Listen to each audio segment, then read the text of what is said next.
Big breaking news, অপেক্ষার অবসান, প্রকাশিত হলো শিক্ষক নিয়োগ।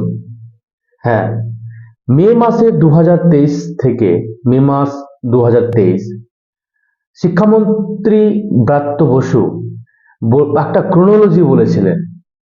ক্রোনোলজি কি?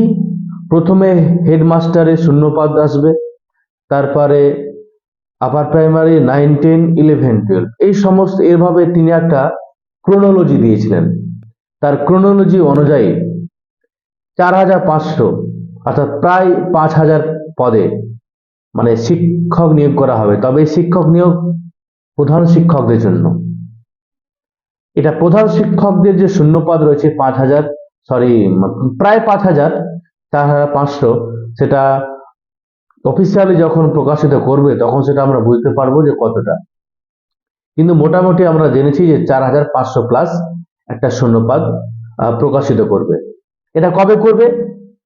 এটা করবে আগামী সপ্তাহে, অর্থাৎ মার্চ মাসের 16-17 তারিখের মধ্যেই প্রধান শিক্ষক নিয়োগের একটা নোটিফিকেশন আসছে রাজ্য জুড়ে। তার ক্রোনোলজি অনুযায়ী প্রধান শিক্ষকের পরে এবার কি এসএলএসটির পালা? এখন সেটা দেখার বিষয়। কোনো সঠিক নিউজ পেলে আমি জানিয়ে দেব।